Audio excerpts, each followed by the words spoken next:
وزیر اعظم شہباز شریف آج زرعی اصلاحات پہ بات کر رہے تھے اور میری تمام تر امیدوں کے عین مطابق میں بڑا حیران تھا کہ یہ آئیڈیا جو ہے اس کو سائنٹیفک کرنے کا زرعی معاملات کو، میں نے کہا یہ شہباز شریف صاحب کے ذہن میں کس طرح آیا؟ بہت ایک اگلی سٹیج کا آئیڈیا ہے یہ کہ زراعت کی زراعت کو جو ہے ہم امپورٹنس دیں، وہ ہمارا اہم ترین ٹول ہے اور پاکستان ایک ایگریرین کنٹری ہے، ایگریرین اکانومی ہے اس کی. تو میں بڑا امپریس تھا شہباز شریف صاحب سے کہ شہباز شریف صاحب یہ سارا سیمینار والا لیڈ کر رہے ہیں، لیکن جب میں نے ان کی تقریر کا متن سنا تو جو مجھے پہلے ہی اندازہ تھا کہ ہر ٹیکنیکل معاملے میں یا ہر اسٹریٹجک معاملے میں یا ہر عقل والے معاملے کے اندر آبویسلی پھر اسٹیبلشمنٹ کے پاس یا جانا پڑتا ہے یا اسٹیبلشمنٹ خود آ جاتی ہے. یہ پاکستان کی تاریخ رہی ہے.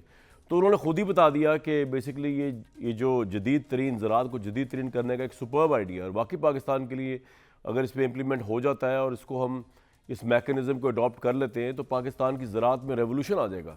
یہ آئیڈیا جو ہے یہ شہباز شریف صاحب کا نہیں ہے، یہ آئیڈیا جو ہے آرمی چیف کا ہے. کس طرح انہوں نے ہمیں یہ بتایا آج ذرا سا آپ سن لیں. یہ شہباز شریف صاحب کا ایک اہم ٹویٹ کل بھی آیا ہوا ہے جو انہوں نے بات کی ہے چیئرمین تحریک انصاف کے حوالے سے کہ جو آرمی چیف کے خلاف ایک بدنیتی مبنی مہم جس کے اندر قاتلانہ حملے کی دھمکیاں دینے کا منصوبے کے اوپر بات کی، اس پہ بھی ضرور بات کروں گا، لیکن پہلے ذرا اس پہ بات کر لیتے ہیں. مصدق ملک صاحب، منیف فاروق صاحب، عامر ضیاء صاحب ہمارے ساتھ موجود ہیں. ہمیں ابھی سابق chairman Pakistan engineering council Javed Saleem Qureshi جو آج سیمینار میں موجود بھی تھے وہ بھی جوائن کریں گے. اگر میں ایک لمحے کے لیے ایک انالیٹک ویو لے لوں، عامر ضیاء صاحب، یہ اسٹریٹجک چیزیں ایون اکانومی کے معاملات یہ اسٹیبلشمنٹ کے ذہن میں آتے ہیں، حالانکہ ان کے پاس کرنے کے لیے ملک کا بہت اہم ترین ہوتا ہے محاذ ڈیفنس کا، لیکن ہمارے وہ پولیٹیشنز جن کا کام یہ ہے کہ وہ پالیسی میکنگ دیں، ان کے ذہن میں اس طرح کی ایکسیپشنل چیزیں نہیں آتی. اس کی کیا وجہ ہے؟ پہلا سوال تو یہ ہے عامر صاحب آپ سے. کامران صاحب، پہلی بات یہ کہ نیشنل سیکیورٹی جو ہے نا، اب یہ کہتے ہیں نا کہ اس میں سب چیزیں آ جاتی ہیں. اس میں معیشت بھی آتی ہے، فورن پالیسی بھی آتی ہے اور آپ کا دفاع بھی آتا ہے اور آپ کی ظاہر انٹرنل سیکیورٹی بھی آتی ہے جب ہم نیشنل سیکیورٹی کی بات کرتے ہیں. اور ظاہر ہے کہ پاکستان آرمی جو ہے پاکستان کا منظم ترین مضبوط ترین ادارہ ہے اور اس کے پاس جو ہماری پولیٹیکل پارٹیز کے پاس کچھ چیزیں نہیں ہیں. ہماری پولیٹیکل پارٹیز جو ہیں وہ فیملی فیوڈمز کی طرح چلتی ہیں، ان کے پاس تھنک ٹینک نہیں ہوتے، ان کے پاس جو ہے ایکسپرٹس کی کمی ہوتی ہے. اور یہ زیادہ تر آپ جو میجر پولیٹیکل پارٹیز ہیں آپ گن لیں کہ اس میں آپ کو بہت ہی مٹھی بھر لوگ نظر آئیں گے کہ جو اپنے سبجیکٹ کے اوپر حاوی ہوں گے، باقی پھر وہ روایتی سیاستدان ہوں گے. تو اس میں ظاہر ہے کہ پھر جو آپ کی اسٹیبلشمنٹ ہے اور میرے خیال میں ایک حد تک سول بیوروکریسی بھی ایک زمانے میں ہمارا اس طرح کی اس میں اس کا عمل دخل ہوتا تھا، لیکن وہاں پر بھی کیونکہ انحطاط آ گیا تو ہمارا اس وقت ایک ہی فنکشننگ انسٹیٹیوشن ہے لے دے کر، وہ ہوتا ہے پاکستان آرمی. اور اس میں جو میرے خیال میں مصدق صاحب کو بھی پتہ ہوگا، ہم سب کو بھی پتہ ہے کہ اس میں مختلف چیزوں کے اوپر باقاعدہ غور و خوض بھی ہوتا ہے، تھنک ٹینکس کی طرح کام بھی کرتے ہیں، ریسرچ بھی ہو رہی ہوتی ہے، اپنے جو آفیسرز ہیں ان کو پی ایچ ڈیز کروا رہے ہوتے ہیں، پی ایچ ڈی کی تعلیم دلوا رہے ہوتے ہیں. تو یہ چیزیں وہاں پر سر یہ تو یہ آپ بالکل بجا فرما رہے ہیں کہ فوج کی ٹریننگ جو ہے اس کے اندر اب تو بہت ایجوکیشن پہ فوکس کیا جا رہا ہے دہائیوں سے. لیکن میرا سوال یہ ہے کہ یہ ہمارے جو پولیٹیشنز ہیں جن کا کام یہ ہے کہ اس ملک کے لیے سوچنا، ان کی سوچ میں کیا پرابلم ہوتی ہے؟ ان کی سوچ کی اونچائی وہ کیوں نہیں ہے؟ ان کی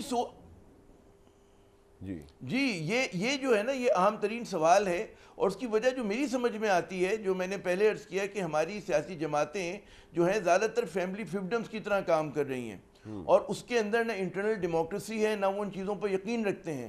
پورا جو کلچر ہوتا ہے وہ شخصیت پرستی کے گرد گھومتا ہے یا خاندان پرستی کے گرد گھومتا ہے. اس میں پھر ان لوگوں کے لیے جگہ ہوتی ہے جو جتنا بڑا خوش آمدی ہوگا وہ اپنے لیڈر کے اتنا ہی قریب ہوگا، اسی کی بات مانی جائے گی، ان لوگوں کے اوپر بھروسہ کیا جائے گا یا جو کچن کیبنٹ کے ممبر ہوں گے یا کسی طرح سے آپ سے ریلیٹڈ ہوں گے. تو یہ چیزیں جو ہیں نا وہ کہتے ہیں کہ ایک دیوار کھڑی کر دیتی ہیں میرٹ کے اوپر اور ایک مثبت سوچ کے اوپر. اس کے ساتھ ساتھ ایک اور بات ہے کہ ہماری سیاسی جماعتیں اور جو سیاستدان ہیں یہ لانگ ٹرم میں نہیں سوچتے. کامران صاحب آپ نے بھی مطلب ہے مجھے پتہ ہے کہ ان چیزوں پہ ریسرچ کی ہے کہ جو ریاستیں ہوتی ہیں وہ 2-3 سال میں نہیں سوچتی، وہ دہائیوں میں اور صدیوں میں سوچتی ہیں. اس کا ایک ویژن ہوتا ہے 50 سال کا، 100 سال کا کہ ہم کہاں لے کے جائیں گے. تو وہاں پر جو ہوتا ہے ہر 2 سال کے بعد پالیسی شفٹس نہیں آ رہے ہوتے. آپ کے جو لانگ ٹرم گولز ہوتے ہیں وہ ہمیشہ ایک رہتے ہیں, جو لانگ ٹرم نیشنل انٹرسٹ ہوتے ہیں وہ ہمیشہ ایک جیسے رہتے ہیں, وہ نہیں بدلتے کہ ہر حکومت آئے گی جو تبدیل ہو جائے گا. لیکن ہمارے یہاں جو سویلین لیڈرشپ آتی ہے وہ آپ دیکھیں کہ اس کی ترجیحات بالکل کہتے ہیں دوسری طرف ہو جاتی ہے. میں جیسے ایک مثال دوں آپ کو, اور میرے خیال میں بڑی ریلیونٹ بھی ہے, وہ یہ کہ آپ بھارت کے ساتھ تعلقات کی اگر آپ بات کریں, اب ہمیں پتہ ہے کوئی بھی جو اس وقت اس کو فورن افیئرس کو پڑھ رہا ہے, تھوڑا بہت بھی دیکھ رہا ہے, اس کو پتہ ہے کہ there are no takers for peace in India. ٹھیک ہے نا, ہمیں پتہ ہے کہ 5 اگست 2019 کے بعد جو ہے بھارت نے جو کشمیر میں اقدامات کیے ہیں, اس کے بعد انہوں نے اپنی جو کہتے ہیں نا کہ باؤنڈریز کو مزید پش کر دیا ہے, ان کی ریڈ لائن مزید پش ہو گئی ہے. اس میں پھر ہماری قیادت جب بات کرتی کہ آئیے سی پیک جوائن کر لیں, آئیے جناب مطلب ہم مذاکرات کریں گے, ہم فلاں جنگ مسئلے کا حل نہیں ہے, یہ بالکل ہے جنگ مسئلے کا حل نہیں ہوتی, لیکن آپ آف دا ٹیبل بھی نہیں کرتے, ابہام جو ہوتا ہے عامر صاحب آپ نے یہ باتیں جو ہے نا 2-3 بڑی اچھی کی کہ ان لائک آرمی ہماری پولیٹیکل جو اشرافیہ ہے ان میں میرٹ اس طرح کا نہیں ہے, یا تو ویژن بھی نہیں ہے, اور اگر ویژن ہے تو بہت لمیٹڈ ہے. میں آپ سے ٹوٹلی ایگری کرتا ہوں اس کے اوپر. اور میں اس سے پہلے منیب صاحب کو میں چاہوں گا مصدق ملک صاحب رسپونڈ کو. مصدق ملک صاحب, اچھی بات ہے آرمی چیف نے یہ آئیڈیا دیا, لیکن یہ آئیڈیا آپ لوگوں کے ذہن میں نہیں آیا, حالانکہ آپ لوگوں کا کام ہی یہ ہے کہ اس طرح کے آئیڈیاز پہ دن رات کام کرنا. آپ سے مراد آپ کی گورنمنٹ. جی میں 2-3 چیزیں آپ کے سامنے پیش کرنا چاہوں گا. پہلے تو بھی عامر ضیاء صاحب نے کہا بہت سی باتیں, ان کا تنقیدی جائزہ بڑا اچھا تھا, لیکن 2-3 چیزیں میں آپ کے سامنے رکھنا چاہوں گا. ایک تو یہ کہ جسے آپ روایتی سیاستدان کہہ رہے ہیں, یہ سیاستدان وہ ہے جس کا کام ہی یہ ہے, جیسا کہ جمہوریت میں ہوتا ہے, کہ وہ گلی کی آواز, ایک غریب آدمی کی آواز جو ہے اس کو ہاؤس میں لے کر آئے. تو ہو سکتا ہے آپ کو اس میں بہت سے کچھ پی ایچ ڈیز نہیں نظر آتے ہوں, کچھ تھنک ٹینک کے ممبرز نہیں نظر آتے ہوں, مگر وہاں پہ آپ کو ایسے لوگ نظر آئیں گے جنہیں لوگ سڑک پہ گریبان سے پکڑتے ہیں کہ میرے روزگار کا تم کیا کرو گے, اور میرے بچوں کی صحت کا کیا کرو گے, یا بزرگوں کی صحت کا کیا کرو گے. اس وجہ سے جس چیز کو ایک طرح سے اس لفظ کو استعمال کیا جاتا ہے جیسے وہ کوئی بری چیز ہو, اس میں صرف کانڈمنیشن سیاستدانوں کی نہیں ہوتی, اس میں ساتھ کے ساتھ جمہوریت بھی اس کی زد میں آ جاتی ہے. لیکن بہرحال ان کا جو ایک مقدمہ ہے انہوں نے پیش کیا. جی دوسری جو چیز ہے وہ یہ کہ جو یہ سوال کی نوعیت ہے, اس میں ہم ہمیشہ اسٹیبلشمنٹ کو, کیونکہ ہمارے ہاں جمہوریت رہی نہیں ہے, کسی تسلسل کے ساتھ نہیں رہی, انٹرونشنز بھی بہت سی ہوئی ہیں جو غیر جمہوری ہیں یا غیر آئینی ہیں, اس وجہ سے ہم نے سیکھ لیا ہے, ہم نے انٹرنلائز کر لیا ہے کہ ہم جمہوریت کو, اسٹیبلشمنٹ کو, دیگر اداروں کو ایک دوسرے کے خلاف پچ کرتے ہیں. تو وہ ایک طرح سے ہوتا ہی ہے کہ آپ یہ کر رہے ہیں, وہ کیا کر رہے ہیں, اور وہ کیا کر رہے ہیں, اور آپ کیا کر رہے ہیں. حالانکہ یہ آرگنز آف اسٹیٹ ہوتے ہیں, اور یہ تمام ڈسکشن ہر وقت چلتی رہتی ہے. اور عامر ضیاء صاحب نے بہت اچھا کہا کہ نیشنل سیکیورٹی کے ریلم میں بہت سی چیزیں آتی ہیں, صرف دفاع نہیں آتا. تو وہ جو نیشنل سیکیورٹی کمیٹی بنی ہوئی ہے اس میں لوگ دفاعی اداروں کے بھی ہیں, سیاسی لوگ بھی ہیں, جن کے پاس لیڈرشپ ہے وہ بھی ہیں. تو وہ مل بیٹھ کے پھر ہر چیز کا جائزہ لیتے ہیں, یعنی فورن پالیسی کا جائزہ دفاعی پالیسی کے حوالے سے لیا جاتا ہے, صحت اور تعلیم کو اقتصادی ترقی کے حوالے سے دیکھا جاتا ہے, اس کی جو مینیفیسٹیشنز فورن پالیسی پہ آتی ہیں ان کو. صدیق صاحب یہ مینڈیٹ جو ہے, یہ مینڈیٹ جو ہے ان چیزوں کا یہ ہے پولیٹیشین کے پاس, اور آبویسلی جب وہ فیل ہوتا ہے تو اسٹیبلشمنٹ جو ہے وہ ان ہوتی ہے, تو اس میں تو قصور تو آپ کا ہوا نا پھر. جی وہ میں نے آپ کو بتایا کہ ایک روایتی تصادم بھی رہا ہے, ہر 5-7-10 سال کے بعد تصادم ہوتا ہے, جس کی وجہ سے ہم جب کانورسیشن بھی کرتے ہیں تو ہم یہ نہیں دیکھتے. فار ایگزامپل جب پینٹاگون یا اسٹیٹ ڈپارٹمنٹ کام کر رہا ہوتا ہے اور جائزہ لے رہا ہوتا ہے مختلف امریکی صدر کے نیچے مختلف چیزوں کا, تو اس میں جو فورن پالیسی کے ایلیمنٹس ہوتے ہیں, اس میں جو انپٹ, چاہے وہ صنعتی ترقی ہو یا کوئی اور معاملہ ہو, اس کو ہر جائزے سے دیکھا جاتا ہے. اس میں پینٹاگون بھی ہوتا ہے جو دفاع کا پرسپیکٹیو لاتا ہے, اس کے اندر کامرس کا ڈپارٹمنٹ بھی ہوتا ہے, وغیرہ وغیرہ. ہمارے ہاں کیونکہ یہ روایت نہیں, تو ہمیں ایسے لگتا ہے کہ اگر ان کی تعریف کی گئی تو وہ جیت گئے, اور اگر آپ کو کریڈٹ مل گیا تو آپ جیت گئے. تو میرے خیال میں اگر اس کو تھوڑا سا ایک بیلنسڈ نقطۂ نظر سے دیکھا جائے, باقی دیگر ممالک ہیں جس طرح, تو پھر شاید ہم بہتری کی طرف جانا شروع کریں گے. 2 باتیں میں آپ کے سامنے رکھنا چاہوں گا. ایک کہ ایسا نہیں کہ سیاستدان صرف شارٹ ٹرم سوچتے ہیں. جب یہ 12,000 یا 14,000 میگا واٹ بجلی لگائی گئی تھی تو وہ شارٹ ٹرم تھنکنگ تو نہیں تھی, یہ تو بڑی لانگ ٹرم تھنکنگ تھی اس وقت. جب 1.2 بلین کیوبک فیٹ کے ری گیسیفیکیشن کے ٹرمینلز لگائے گئے تھے تو اس میں تو کوئی شارٹ ٹرم تھنکنگ نہیں تھی. یا جب موٹر وے پہلی بنائی گئی یا موٹر وے بنائی گئی, ایک جال بچھایا گیا موٹر ویز کا, اس میں بھی کوئی شارٹ ٹرم تھنکنگ نہیں تھی.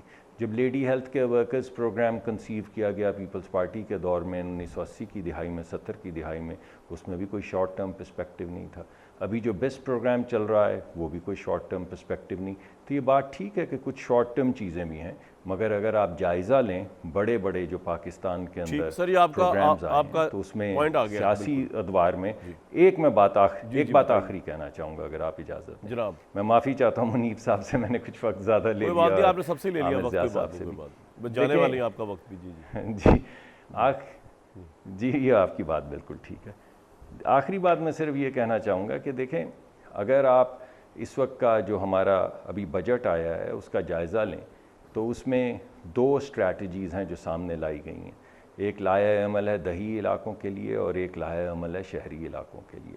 جو دیہی علاقوں کا لائحہ عمل ہے اس میں 2 چیزیں ہیں جن کو آگے بڑھایا گیا ہے. ایک پیداوار, زرعی پیداوار, یعنی زرعی پیداوار کی جتنی بھی چیزیں ہیں, چاہے وہ سیڈ ہے چاہے وہ فرٹیلائزر ہے, اس کے اوپر سے ٹیکس ہٹا دیا گیا ہے. یہ تو سیاسی لوگ کر رہے تھے نا جب بجٹ بن رہا تھا. اور دوسرا یہ کہ جو پیداوار وہاں پہ ہوتی ہے جو ہم گل سڑ جاتی ہے, آپ جائیں ناردرن ایریاز میں, گلگت بلتستان میں جائیں یا کشمیر میں جائیں تو پھل آپ کو پھل پھول نظر آتے ہیں سڑکوں پہ روندے پڑے یا گل رہے ہوتے ہیں. تو اس کے لیے جو ایک نیا پروگرام مرتب کیا گیا ہے کہ سستے قرضے دیے جائیں اور چھوٹے چھوٹے کارخانے ہر علاقے میں لگائے جائیں جس میں پلپنگ ہو, جس میں جوس, جیم, اچار بنانے کے کارخانے ہوں, تاکہ یہ تمام چیزیں ضائع نہ ہوں. یہ بھی ایک سیاسی عمل کے ذریعے چیزیں. ٹھیک ہے سر, آپ نے پوری سیاست کو ڈیفینڈ کر دیا. اسٹیبلشمنٹ سے آئے ہیں, مجھے لگتا ہے سیریز آف پروگرامز کر سکتے ہیں ہم سیاستدانوں کی لانگ ٹرم ویژن کو دیکھنے کے لیے. بالکل آپ کا یہ پوائنٹ آ گیا. آپ کی ذرا نوازی ہے. ہاں جی, یہ آگے میں ذرا یہ اس کا جواب اپنے ٹائم پہ ضرور دیں گے. عامر ضیاء صاحب کے پتہ نہیں انہوں نے کیا کہا اور آپ کیا سمجھے اور آپ نے سمجھا پائے کہ نہیں. لیکن منیب صاحب مجھے تو یہ میں نے برا نہیں سمجھا انہوں نے جو کہا, ان کا تنقیدی جائزہ اچھا تھا. آپ دیکھیں ویسے بھی آپ برا سمجھ نہیں سکتے جو حالات آپ لوگوں کے چل رہے ہیں, تو بالکل آئی انڈرسٹوڈ. تو منیب بھائی بات یہ ہے کہ بہت سے لوگ یہ سوچتے ہیں پاکستان کی سیاست کو دیکھ کے, اگر ذرا پیچھے نہ جائیں, ایک عمران خان صاحب کے دور کو دیکھ لیں, ایک شہباز شریف صاحب کے دور کو دیکھ لیں, پولیٹیشین نہ بھی ہوں تو یہ ملک چل جائے گا. We are in safe hands. مطلب ہماری اسٹیبلشمنٹ بھی بڑی ویژنری ہے, یہاں پہ ٹیکنوکریٹس بھی بڑے ویژنری ہیں. اگر یہ نہ بھی ہوں تو ملک چل جائے گا. What's your take about all this optics? بہت شکریہ کامل صاحب. دیکھیے, سب سے پہلے تو گزارش یہ ہے کہ اس بحث میں آئے بغیر کہ یہ ہماری پچھلے آج کے کیا حالات ہیں یا ہماری سیاستدان ویژنری کیوں نہیں ہیں اور ہماری اسٹیبلشمنٹ ویژنری کیوں ہے, تو اس میں پہلے تو ایک عذرائے تفنن کہہ دوں گا کہ آپ نے سابقہ اسٹیبلشمنٹ کا ویژن یا پچھلے 10 سال کا ویژن تو دیکھ لیا. ایک پروجیکٹ عمران خان ہوا, اس نے کیسا چاند تارے دکھائے ساروں کو, اور جس طرح سلیم صافی صاحب نے اپنے کتاب میں لکھا ہے کہ تبدیلی گلے پڑ گئی, تو پھر وہ پروجیکٹ گلے بھی پڑ گیا. وہ بھی کسی کا ویژن ہی تھا نا جی, تو کسی نے سوچا تو پھر وہ گلے پڑ گیا. لیکن چلیں, اگر اس کو ہم ہولسٹکلی دیکھیں اور تاریخ کو مد نظر رکھتے ہوئے دیکھیں, تو میں بحیثیت ایک طالب علم کے یہ سمجھتا ہوں کہ پاکستان کیونکہ ایک نیشنل سیکیورٹی اسٹیٹ ہے فرام دی آؤٹ سیٹ, 1947 سے آنورڈز آپ دیکھیں اس ملک کو, تو جہاں سیکیورٹی آپریٹرز ڈومینیٹ کرے, جہاں سیٹو سینٹو کے اندر لے جانے والے آپ کے فوج کے حکمران ہوں یا فوج ڈومینیٹ کرے, وہاں پر جہاں پر پورا پیراڈائم جو شفٹ ہو یا پیراڈائم سیٹ ہو, وہ پاکستان کی اسٹیبلشمنٹ کرے. 75 سالوں میں پاکستان کی جو ڈسکورس ہے اس کے اندر جو ایک میجر امپرنٹ ہے وہ پاکستان کی اسٹیبلشمنٹ کا ہو, تو وہاں پر vision I am sorry to say کہ نہیں بن سکتا. میں یہ نہیں کہہ رہا کہ میں ایگزونریٹ کروں گا کسی سیاستدان کو یا کسی پرائم منسٹر کو فور دیٹ میٹر کہ انہوں نے ویژن دکھایا, اور جس طرح عامر ضیاء صاحب نے درست کہا کہ نہ, ہاں میں یہ کہتا ہوں کہ جہاں اتنی زیادہ ڈومینیٹ کرے دی ادر سائڈ, اور جہاں آپ اس کا بڑی بنیادی سی مثال, آپ تو ماشاءاللہ آپ نے میرے حال میں واحد شخصیت ہے جنہوں نے کتاب بھی لکھ رکھی ہے گاندھی کے اوپر, اور وہ ریکگنائزڈ کتاب ہے اور آپ پڑھاتے بھی رہے ہیں ہسٹری کو بھی, تو آپ مجھ سے بہتر سمجھتے ہیں, اور آئی تھنک آپ سب سے بہتر سمجھ سکتے ہیں کہ پاکستان اور بھارت کی پہلے 20 سالوں کا فرق کیا ہے. میں نے تو بحیثیت ایک طالب علم کے سمجھا ہے کہ وہ فرق ایک ہے کہ ہم نے جس طرح میں اور آپ کپڑے بدلتے تھے, ہم نے وزیر اعظم بدلے, ملک کا سیاسی ڈسکورس بدلا, اور بھارت کے اندر پہلے 20 سالوں کے اندر یا 2 ٹرمز جو کم از کم ان کی پہلی تھی وہ نہرو کی تھیں, and which brought them a lot of consistency. ہم نے کیوں نہیں سیکھا کہ ہمارے ملک کا جو پولیٹیکل ڈسکورس ہے اس کے اندر ایک دوسرے کی ٹانگیں نہیں کھینچنی, اور اگر کسی ایک حکومت نے کچھ اچھا کام کیا ہے تو اگلی حکومت کم از کم اس اچھے کام کو جاری رکھے. کچھ کام ہوئے بھی ایسے جن کو جاری رکھا گیا, لیکن زیادہ تر کھینچا تانی رہی. ایسی صورتحال میں کامران شاہد صاحب جو پولیٹیکل ڈسکورس ہے وہ زیادہ میرے خیال میں ڈیلیور کر نہیں سکتا. اگر تو آپ بالکل چھوڑ دیں, آپ جیسے آپ انڈیا کے اندر دیکھ لیں, وہاں کیا کرپشن نہیں ہے. آپ تو گئے ہیں, میں تو نہیں گیا, آپ تو وہاں آپ نے گئے ہیں, آپ نے ٹریول کیا, آپ نے لوگوں سے ملے ہیں آپ. That country is 10 times our size perhaps more. Corruption وہاں پر ہمارے سے 100 گنا زیادہ ہے. وہاں پر الٹریسی کا پرابلم نہیں رہا اب اس طرح, لیکن ہاں وہاں گورننس کے ایشو ہیں, وہاں پاورٹی کا ایشو ہے, بہت سے ایشوز ہیں. بٹ وہاں سیاست دانوں نے ون وے اور دی ادر ڈیلیور کیا ہے, because the system allowed them to deliver. No matter how corrupt they were, no matter how incompetent they were, but they were allowed to deliver.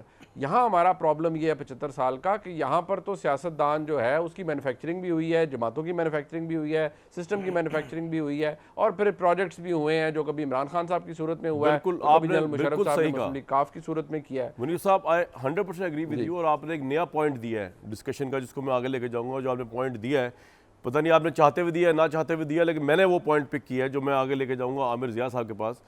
عامر صاحب بات یہ ہوئی کہ یہاں پولیٹیشنس, منیر صاحب نے بڑی اچھی بات کی کہ اتنا زیادہ ڈومیننٹ رول رہا ہے اسٹیبلشمنٹ کا کہ پولیٹیشنس کو پھر اس طرح پنپنے کا موقع نہیں ملا ایز کمپیئر ٹو انڈیا. اور انڈیا کے اندر جو ہے وہ حالات ہمارے جیسے ہو, چاہے بھلے کرپشن بھی ہو, پاورٹی بھی ہو, لیکن وہاں پہ کوئی پولیٹیکل اسٹیبلٹی رہی تو وہاں پہ لوگ آہستہ آہستہ میچور ہوتے گئے, ان کو ووٹنگ کا چانس ملتا گیا, کنسٹیٹیوشن جلدی بن گیا, 50s میں بن گیا ان کا, الیکشن ان کے متواتر ہوتے رہے. اندرا گاندھی نے ایک دفعہ ایمرجنسی لگائی تھی, کروڑوں لوگ باہر آ گئے, وڈرا کرنی پڑی تھی. یہ سب کچھ صحیح بات فرمائی انہوں نے. تو سر اس کا مطلب یہ ہوا کہ ہمارے ملک کے اندر پولیٹیشنس جو تھے انہوں نے اپنے آپ کو ٹیشو پیپر کی طرح یوز ہونے دیا. یہاں پہ کوئی نیلسن منڈیلا نہیں تھا جس نے 35 سال 24 سال جیل کاٹی. اس نے کہا کہ جی آپ ایک فاشسٹ رجیم ہے, ایک امپیریلسٹ رجیم ہے, میں آپ سے ایگری نہیں کروں گا, نہ آپ سے کوئی این آر او کروں گا, نہ کوئی ڈیل کروں گا, نہ ملک چھوڑوں گا, نہ میں جیل میں کوئی رعایت لوں گا, نہ میں کچھ کروں گا. وہ یہاں پہ وہ خبیر پولیٹیشنس کا پیدا نہیں ہو سکا. انہوں نے اپنے آپ کو, اگر ان کو توڑنے والے لوگ موجود تھے جن کو منیب صاحب نے کہا اسٹیبلشمنٹ ایک بہت پاورفل تھی, اور میں ایگری کرتا ہوں ان سے, تو ٹوٹنے والے اس سے 2 سٹیپ آگے بڑھ کے تھے. اب میں شہباز شریف صاحب کی بات نہیں کر رہا آج کل کی, میں اوور آل بات کر رہا ہوں پاکستان. اس میں عمران خان بھی آتے ہیں. واٹس یور ٹیک عامر ضیاء صاحب, اس لیڈرشپ کے خمیر میں کوئی پرابلم ہے؟ کامران صاحب بڑی دلچسپ بحث ہے یہ, اور اس میں یہ جو منیب صاحب نے سوال اٹھائے عمومی طور پہ ہمارے یہاں یہ اٹھائے جاتے ہیں, لیکن صحافت میں بھی اور ریسرچ میں بھی سب سے اہم ہوتا ہے کہ ایسا کیوں ہوا. ہمارے یہاں ایک فکری مغالطہ یہ ہے کہ بھارت اور پاکستان ایک جیسی یکساں ریاستیں ہیں, دونوں کی حیت ایک ہے. میں سمجھتا ہوں کہ الگ الگ ہے. جب تقسیم ہوئی 1947 کی اگر ہم بات کریں تو پاکستان نے جو ہے اگر 30% برطانوی فوج کو انہیرٹ کیا تھا تو ہمارے پاس 16% جو تھے فائنینشیل ریسورسز آئے تھے. یعنی کہ جو سویلین اور فوجی اس کا جو کہتے ہیں نا کہ جو بیلنس تھا وہ پہلے دن سے لاپ سائیڈڈ تھا. اب اس کو میں نے برائی کے طور پہ کہہ رہا ہوں, نہ میں چھائی کے طور پہ کہہ رہا ہوں, میں حقیقت بیان کر رہا ہوں. جب معروضی حالات آپ کے فیکچولی آبجیکٹیو کنڈیشنز اگر آپ کی یہ ہوں گی تو خود بخود ایک ڈومیننٹ رول بن جائے گا. پھر ایک اور بات ہمیں سمجھنی چاہیے کہ پاکستان جن علاقوں پہ کمپرائز مشتمل تھا, بنگال لے لیں, مشرقی بنگال, کلکتہ کو نکال دیں تو وہ ایک رولر سلم تھا. لیکن مجھے ایک بات بتائیے عابر صاحب, آپ یہ ڈیٹیل میں جا رہے ہیں, بالکل ٹھیک جا رہے ہیں, مجھے ایک سوال کا جواب دیں. پاکستان کی صحافت نے بھی اتنے ہی برے حالات میں گرو کیا ہے, لیکن کیا آج آپ کہہ سکتے ہیں کہ پاکستان کے پرائیویٹ ٹی وی چینلز جو ہیں وہ پی ٹی وی نیوز کا ریپلیکا ہے؟ Of course not. ہمیں اتنی آزادی نہ بھی ہو, لیکن پھر بھی ہم نے بہت زیادہ آزادی حاصل کی, بہت زیادہ آزادی لی, بہت میچور جرنلزم کیا. تو ان نامساعد حالات, اور یہ جو پاکستانی پرائیویٹ میڈیا تو بورن ہی ہوا ہے مشرف صاحب کے دور میں ان کے اپروول سے. تو کہنے کا مطلب یہ ہے کہ جس نے ہمت کر کے اپنا کام دکھانا ہوتا ہے وہ یہ ایکسکیوز نہیں دے سکتا جو پاکستان کے پولیٹیشنز دے رہے ہیں کیونکہ جی یہ ہو گیا تھا, اس وقت لوپس اینڈ ڈاؤن تھا, اور یہ بیلنس. بھئی وہ میں آپ سے ایگری کرتا ہوں, اس بات کو گئے 47 کا واقعہ ہے, 74 سال سے اوپر ہو گئے. ہم جرنلزم میں تو بہت لرن کیا اور گرو کیا, انہوں نے کیا لرن اور گرو کیا پولیٹیشنز اس ملک کے؟ یہ تو آج بھی ان کا اپنا ویژن کوئی نہیں ہے. نہیں اس کی وجہ دیکھیں نا, پھر میں کہوں گا نا کہ ہم تو بہت زیادہ فرد پہ کانسنٹریٹ کرتے ہیں, لیکن ہماری پارلیمنٹ میں دیکھیں جس بھی ملک میں کہتے ہیں جاگیرداری ہوگی, ٹرائبلزم ہوگا, وہاں پہ فلاٹ ڈیموکریسی ہوگی. ہماری جمہوریت اسی لیے کمزور ہے, ہم اسی مزاج کے ساتھ آتے ہیں. آپ یہاں پہ دیکھیں نا پارلیمنٹ میں ایم این اے کا کوئی کام نہیں کہ وہ ترقیاتی فنڈ خرچ کرے, نہیں ہوتا دنیا میں. بھی آپ برطانیہ کی ہم نے ان کی نقل کریں نا پارلیمانی فارم, یہاں پہ ایم این اے بنتے اس لیے کہ ترقیاتی فنڈ سارا لوکل گورنمنٹ کے پاس اختیار ہوتا ہے. بالکل بالکل ہے بالکل نا, وہ لوکل گورنمنٹ کے پاس اختیار ہوتا ہے. ہمارے یہاں جی وہ ایم پی ایم این اے کو دیا جاتا ہے. کیوں دیا جاتا ہے؟ اچھا اس کی جو میں سمجھتا ہوں کہ ہمارے یہاں جو جاگیردارانہ سوچ ہے وہ شہروں میں بھی حاوی آ گئی ہے. مثال کے طور پہ کہ متحدہ قومی موومنٹ پاکستان یا مہاجر قومی موومنٹ ماضی کی جو تھی وہ آپ کہیں گے جی اربن فنومینا تھا, لیکن کیونکہ جاگیرداروں کا ایک رولنگ ہے تو ان کی نقل کیا کرتے تھے. مہاجر خیل بنا کرتا تھا, اجرک پہنا کرتے تھے, ان کا ایک مزاج وہ تھا کہ جی پیر صاحب کہیں گے. تو وہ تمام جو سوچ تھی ریفلیکٹ کر رہی تھی رولنگ ایلیٹ کی سوچ کو. تو ہمارے یہاں یہ چیز بہت ہی میں سمجھتا ہوں کہ جمہوریت جب بھی ہمارے یہاں پنپ نہیں پا رہی, بھائی پولیٹیکل پارٹیز میں اپنے اندر ڈیموکریسی نہیں ہے. کیوں نہیں ہے؟ الیکشن کیوں نہیں ہوتے؟ میں آپ کو کانگریس کی مثال دوں, 1865 میں بنی کانگریس, اس وقت سے لے کر اب تک 60 سے زیادہ ان کے صدور آ چکے ہیں. ٹھیک ہے نا. ایک وقت تھا کہ اس میں اندرا گاندھی کے پاس جو تھی وہ وزیر اعظم بھی تھیں اور پارٹی کی سربراہی بھی تھی, پھر اس کے بعد جو ہے عرصے سے ان کی بہو کے ہاتھ میں ہے. ٹھیک ہے نا. لیکن ان کے یہاں اور لوگ بھی جو تھے صدر بنے. نون لیگ میں کیوں نہیں کوئی صدر جو ہے آؤٹ سائڈ شریف فیملی بن سکتا؟ مصدق صاحب کیوں نہیں بن سکتے؟ پاکستان پیپلز پارٹی میں مراد علی شاہ کیوں نہیں اس کا چیئرمین بن سکتا پارٹی کا؟ آپ کے مزاج ہی نہیں ہے, آپ کی جاگیردارانہ سوچ ہے. آپ نے کہا جی یہ میری پارٹی ہے. پی ٹی آئی کی بات کریں, اس میں جب سے بنی ہے الیکشن نہیں ہوا کہ Imran Khan larger then life ایک کریکٹر بن گئے. تو ان میں جب جمہوری سوچ ہی نہیں ہے تو آپ ان سے کیسے بالکل صاحب کا پوائنٹ آ گیا. جمہوریت لے کر بات یہ ہے کہ بالکل ٹھیک مصدق بلی صاحب, آپ لوگوں کا زیادہ فوکس میرا خیال سے اس وقت عمران خان پہ ہی ہے. میں پرائم منسٹر کا ٹویٹ کل کا پڑھ رہا تھا, وہ بتا رہے تھے کہ عمران خان نے army chief general Asim Munir کے خلاف مذموم اور بدنیتی مبنی مہم میں مصروف ہے. ان کا دوسروں کے ذریعے آرمی چیف کو قاتلانہ حملے کی دھمکیاں دینے کا منصوبہ بری طرح بے نقاب ہو چکا ہے. یہ کون سا منصوبہ ہے, ذرا ہمیں بھی سمجھائیں تاکہ ہم مل کے ایسی تیسی کریں. پرائم منسٹر کی طرف سے ٹویٹ آیا, یہ کون سا منصوبہ عمران خان بنا رہے ہیں اس وقت؟ جی میرے خیال میں آپ انٹرنیٹ پہ چلے جائیں اور جو ٹرینڈز وہاں پہ چل رہے ہیں اور جو گفتگو ہو رہی ہے اس وقت مختلف جو سوشل میڈیا کے پلیٹ فارمز ہیں جی, تو آپ پہ بالکل عیاں ہو جائے گا. ذرا مایوب سی بات ہے ان کا تذکرہ اسپیسیفسٹی کے ساتھ کرنا. آپ کے بچے, ہمارے بھائی بہن سب جا رہے ہیں انٹرنیٹ پہ, سب کو پتہ ہے کہ کون شخص کیا بات کر رہا ہے, اور یہ بھی ہمیں پتہ ہے کہ جو ہم بات کر رہے ہیں وہ اس میں کوئی ڈیسنسی, اس میں کوئی متانت ہے یا نہیں ہے.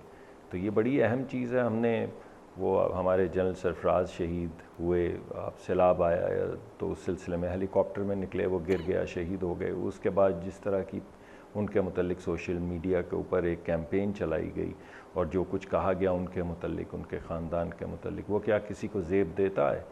جو chief of the army staff کی اپوائنٹمنٹ سے پہلے پورے ٹرینڈز چلائے گئے. بلکہ آپ کے پروگرام میں بیٹھا ہوا تھا, آپ اسلام آباد میں پروگرام کر رہے تھے, میرے ساتھ میرے ایک دوست ہی پی ٹی آئی کے بیٹھے تھے جنہوں نے کہا کہ ہم ان کو کنٹروورشل کر دیں گے. ابھی تو وہ لگے بھی نہیں ہیں, تو آپ ان کو کنٹروورشل کرنے کے لیے چلیں.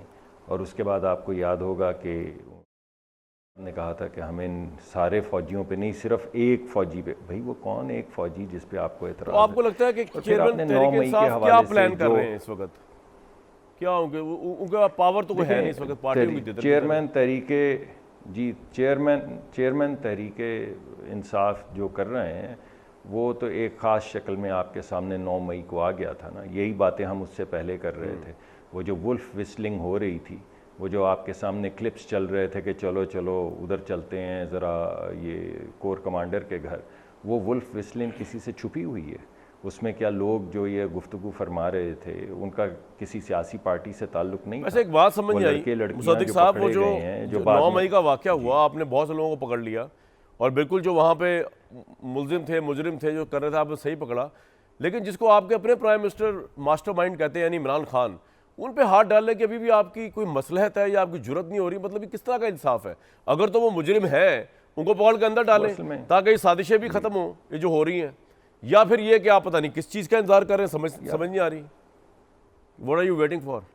یہ بڑی آپ نے اہم سوال کیا ہے. جی میں بتاتا ہوں آپ کو, بڑا اہم سوال ہے. اس کی وجہ یہ ہے کہ ہمارے ہاں ہمیں عادت کچھ ایسی سی پڑ گئی کہ اگر کسی کو پکڑنا ہے تو اس کی گاڑی میں 18 20 22 کلو ہیروئن ڈالو اور پکڑ لو رات کو. کیا مسئلہ ہے, کیوں نہیں پکڑ رہے؟ یہ کیا طریقہ ہوا کہ آپ کی وہ جو ادارے ہیں وہ انویسٹیگیشن کر رہے ہیں, لاکھوں تصاویر دیکھ کے نادرہ سے ان کو میچ کروا رہے ہیں, ان کی جیو ٹیگنگ کر رہے ہیں, پتہ کر رہے ہیں کہ شخص وہاں پہ موجود تھا جس کا چہرہ نظر آیا یا نہیں, پھر اس کو شامل تفتیش کر رہے ہیں یا اریسٹ کر رہے ہیں, جو بے گناہ ہیں انہیں چھوڑ رہے ہیں, اور جو پکڑے جا رہے ہیں ان سے بیانات لیے جا رہے ہیں تاکہ پورا ایک ایویڈنس بیس تیار ہو. اگر عمران خان صاحب خود نہیں ہمارے جو ہمارے ہر دل عزیز وزیر اعظم شہباز شریف جو ہے وہ جھوٹ تو بول نہیں سکتے. انہوں نے تو یہ بیان دیا ہے کہ عمران خان ماسٹر مائنڈ ہے 9 مئی کے, تو یا تو وہ بیان جھوٹا ہے یا پھر اگر وہ ماسٹر مائنڈ ہے تو کسی شواہد کی بنیاد پہ دیا تو گرفتار کیوں نہیں کر رہے ابھی تک؟ سوال تو یہ ہے. نہیں بالکل ایسی بات نہیں ہے. اچھا, شواہد اکٹھے ہوئے ہیں تو یہ بات ہوئی ہے. تو اس پہ عمل کب ہوگا؟ آئے ہیں جو لوگ شامل تفتیش ہوئے ہیں, جی بس بہت جلد. اب آپ کے سامنے ہے یہ تمام چیزیں آ رہی ہیں, روز ایک نئی چیز سامنے آ رہی ہوتی ہے, لوگ اپنے بیانات دے رہے ہیں, آ کے ایویڈنس دے رہے ہیں, بتا رہے ہیں کہ کس نے ولف وسل کیا, کس نے بتایا, کس نے جی میں ایک بریک لیتا ہوں, کس نے کہا کہاں. جی کس نے کیا کہا, بریک سے واپس آئیں گے تو مزید بات چیت کرنے کی کوشش کریں گے. ملک میں یہ الیکشن ایئر بہت سے لوگوں کو نظر اس لیے نہیں آ رہا کہ یورپ کے جو آبزرورز ہیں ان کو کم از کم 2 سے 3 ماہ پہلے جو ہے وہ بتانا پڑتا ہے کہ جی آپ الیکشن ہو رہا ہے تب آپ آ جائیں, یا 4 ماہ پہلے بتانا پڑتا ہے. آئی تھنک وہ ڈیڈ لائن گزر چکی ہے اور الیکشن کمیشن کے ہاتھ میں سب کچھ ہے. اس سال اگر الیکشن نہیں ہوتا تو یہ اکانومی کے لیے کتنا اسٹیبلائزنگ فیکٹر ہوگا. ایک بریک کے بعد. جی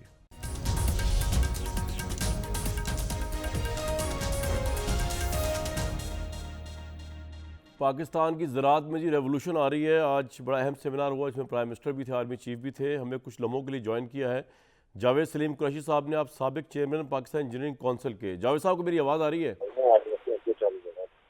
جاوید صاحب کو آواز آ رہی ہے میری؟ جی بتائیے گا ذرا یہ کیا ہے جو ٹیکنالوجی لے کے آئی جا رہی ہے اکانومی کے اندر, عام لوگوں کو ذرا عام فہم انداز میں بتائیے زراعت کو لے کے. آج یہ ایک گورنمنٹ کا اور میرا خیال ہے کہ اس میں پاک آرمی کا پورا ایک بنا تھا, ایک کنسنسس تھا, ایگریکلچر کو پروموٹ کیا تھا, فوڈ سیکورٹی, اور فوڈ سیکورٹی ہی سمجھا جا رہا ہے کہ اگر فوڈ سیکورٹی آئے گی تو نیشنل سیکورٹی بھی ہوگی. تو اس کے اوپر ایک جوائنٹ پی ایم صاحب اور آرمی چیف بھی آئے ہوئے تھے, اور ایک سمجھ لیں آپ سیمینار سمجھ لیں. تو اس کے اندر ایک انہوں نے پورے پاکستان ہوئے تھے, تو پھر آپ کی آواز کٹ رہی ہے, آئی تھنک آپ ٹریولنگ میں. منیف فاروق صاحب, یہ بڑی اچھی بات ہے زراعت آپ کی ایڈوانس ہو جائے, بڑی اچھی بات ہے ہم اس کو سائنٹیفک بنیادوں کے اوپر لے جائیں. مجھے صرف یہ سمجھائیے کہ یہاں سے آگے جو پولیٹیکل معاملات ہیں اس کا بھی تو ڈائریکٹ امپیکٹ ہے نا پاکستان کی اکانومی پہ. تو پوائنٹ یہ ہے کہ آپ کو پہلی بات تو یہ کہ اس سال کیا ہوتا ہوا نظر آ رہا ہے, باقی کے جو مہینے رہ گئے ہیں پاکستان کی سیاست کو لے کے, الیکشن کو لے کے, چیئرمین تحریک انصاف کو لے کے. جی جی کامران صاحب, ایک تو یہ کہ ہم کسی دن ضرور اس پہ بحث کریں گے یہ پروگرام میں کہ ہمارے اور بھارت کے اندر کامنالٹیز کیا ہیں اور فرق کیا ہے, اور ہم نے کہاں فالٹر کیا اور انہوں نے کہاں گین کیا. دوسری بات یہ کہ پاکستان کے سیاسی منظرنامے کے اوپر دیکھیے اس وقت الیکشنز کی ہر کوئی بات کر رہا ہے, لیکن مجھے اس الیکشن کی جو لیجیٹیمیسی ہے, مورل لیجیٹیمیسی, قانونی تو یقینی طور پر ہوگی, لیکن مجھے اس کی مورل لیجیٹیمیسی جو اخلاقی اس کی حیثیت ہے اس کے اوپر بڑا سوال ہے, اور وہ سوال رہے گا.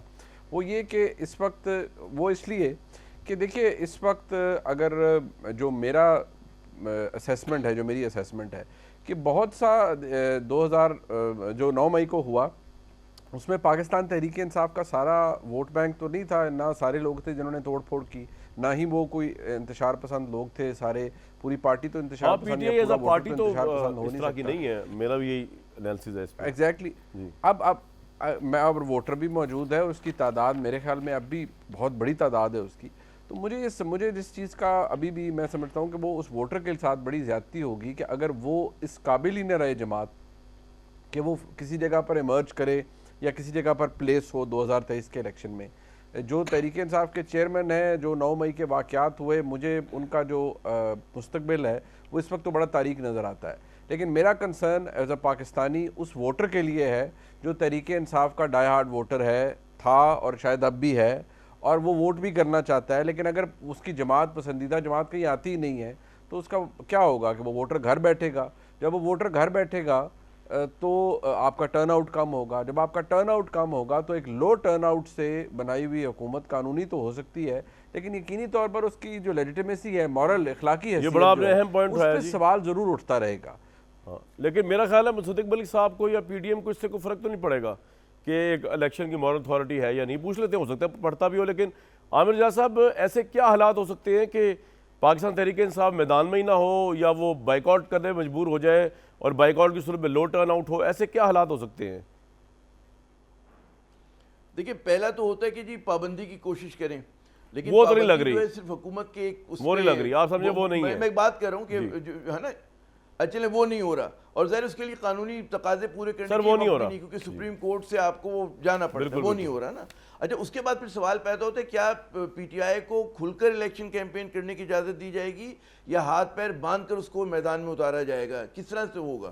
تو اگر ہاتھ پیر باندھ کے ڈالا جائے گا تو ظاہر ہے کہ اس کی جیسے منیب کہہ رہے ہیں، بالکل درست کہہ رہے ہیں. نہیں عامر صاحب، ہاتھ پیر باندھ کے ڈالنے سے مراد کیا ہے؟ اپنے ویورز کو سمجھائیں ذرا. اچھا اس سے مراد یہ ہے کہ آپ ان کے مطلب ہے کہ ان کے کینڈیڈیٹس کو جیسے بھی ہے نا کہ لوگ وفاداریاں تبدیل کرنے لگیں، چھوڑنے لگیں، ان کے کینڈیڈیٹ جو ہیں مطلب ہے کہ کھڑا ہونا چاہے وہ مطلب ہے غائب ہو جائے، یہ چیزیں جو ہیں یہ نہیں ہونی چاہیے.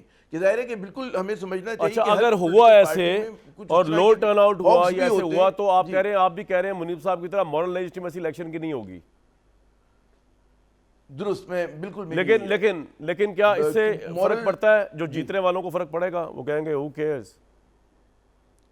نہیں، پاکستان میں سب چلتا ہے ماشاءاللہ. آدھی نیشنل اسمبلی کے اوپر جو ہے قانون سازی ہو رہی ہے نا، یک طرفہ قانون سازی ہو گئی. ہم نے کیا کر لیا؟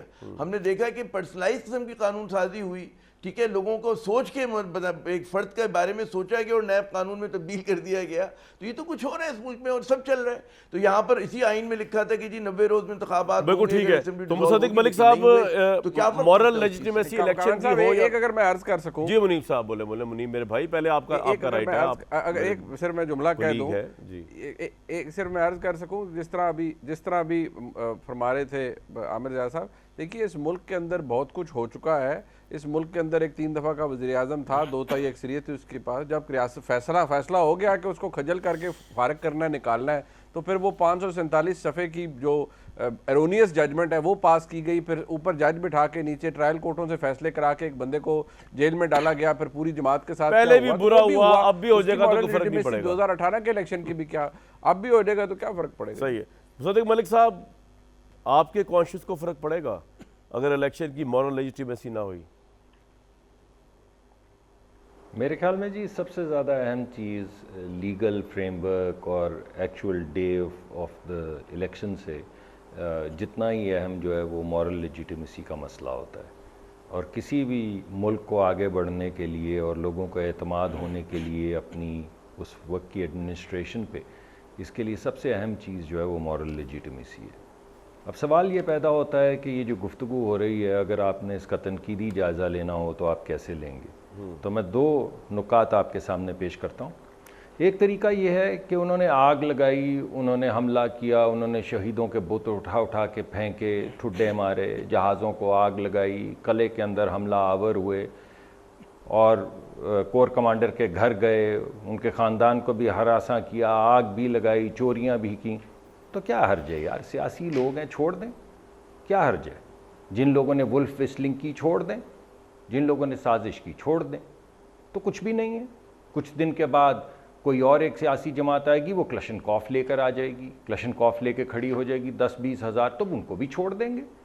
کیا مسئلہ ہے؟ تو سوال یہ ہے کہ جہاں پہ ایک مورل لیجیٹیمیسی کی آپ بات کر رہے ہیں، وہاں پہ دوسری مورل لیجیٹیمیسی ریاست کی. آپ کو لگتا ہے کہ اس وقت آپ کے سامنے یہ نہیں، ایک سیکنڈ تجزیہ چاہ رہا ہوں، میں بتاتا ہوں. آپ کو آئندہ الیکشن میں لگ نہیں رہا کہ صرف آپ ہی ہوں گے اور کوئی نہیں ہوگا؟ آپ سے مراد پی ڈی ایم. دیکھیے، اگر تو آپ کا سوال یہ ہے کہ کیا وہ لوگ جو اس سازش میں ڈائریکٹ ملوث ہیں میں ان کی بات اور نہیں ہو انہوں رہی. نے یہ تمام سازشیں کی ہیں. کیا ان کے اوپر قید ہونی چاہیے, جرم ان کا انویسٹیگیٹ ہونا چاہیے؟ ان کو تو میرے سزا خیال میں ملنی ہونا چاہیے میرے بھائی. اس کے علاوہ وہ لوگ, جی میں وہی کہہ رہا ہوں, وہ تو جب ابھی ملزم ہیں, جب مجرم ہوں گے تو سزا ملے گی. لیکن دوسرا اہم پہلو یہ ہے کہ وہ لوگ جو باقی ہیں وہ آئیں, الیکشن لڑیں ضرور. الیکشن لڑنے میں کیا حرج ہے؟ کوئی ان کو روک نہیں رہا, کوئی ان کو روکے گا نہیں. کیا اس کے ذریعے مورل لیجیٹمیسی کا ایشو ہوگا؟ جی کھڑا ہو سکتا ہے اس طرح کی کیمپین. ٹھیک ہے سر, آپ کا پوائنٹ آ گیا. ذرا مجھے تھوڑا سا ٹائم اگر یہ اسی طرح, جی میں ایک, جی چلیے آپ لے لیجیے. جی اچھا چلے جی, ہم نے دوبارہ رابطہ کرنے کی کوشش کی ہے لیکن جاوید سلیم صاحب اویلیبل نہیں ہیں, ان کا فون ہی نہیں. اچھا مل رہے ہیں. جاوید صاحب کو میری آواز آ رہی ہے؟ جاوید صاحب کو میری آواز آ رہی ہے؟ جی بالکل آپ ٹھیک. اچھا جاوید صاحب تھوڑا بتائیے گا کہ کون سے اسٹرائکنگ فیچرز ہیں جو پاکستان کی زراعت, یہ جو سیمینار ہو رہا ہے جو زراعت کو ہم اب لے کے چل رہے ہیں, ماڈرنائز کر رہے ہیں, وہ کیا ہوگا جو آج سے پہلے نہیں ہوا؟ آج سے پہلے جو نہیں ہوا نہیں, سب سے پہلے تو گورنمنٹ اور پاکستان آرمی کی ایک پولیٹیکل ول ہے جو اکٹھی ہوئی ہے کہ جی ہم نے زراعت کو ترقی دینی ہے اور فوڈ سیکورٹی کو نیشنل سیکورٹی کی طرف لے کے جایا جا رہا ہے. دوسری بات اس میں یہ ہے کہ فرسٹ ٹائم ہوا ہے کہ 1.4 ٹریلین کا پیکج دیا گیا ہے اچھا to promote the agriculture of Pakistan, اور یہ 1.4 ٹریلین میں فارمرس لون بھی ہے, سولر سسٹم بھی ہے اس کے اندر, پھر اس کے اندر میکنائزیشن بھی ہے, اس کے اندر کلسٹر فارمنگ بھی ہے, اس میں کارپوریٹ فارمنگ بھی ہے جس کو مختلف ہے. اس پہ agriculture value added village level کے اوپر جا کے انڈسٹری جو بنائی جائے گی, ٹھیک. اور اس میں جو کوآپریٹو فارمنگ ہے اس کو اکٹھا کر کے کارپوریٹ فارمنگ کی شکل دی جائے گی. تو یہ ایک اوور آل میرا خیال ہے کہ جو دنیا نے زراعت کو ترقی دینے کے لیے جو ایک پیکج, یعنی کہ ہمیں ہوپ رکھنی چاہیے کہ پاکستان میں زراعت جو ہے اس کو پرائورٹائز کیا جا رہا ہے اور اس سے ہم مزید سہولتیں مل سکتی ہیں. اس پہ بات کرنے کی کوشش کرتے ہیں. جی مزید ایک بریک لوں گا.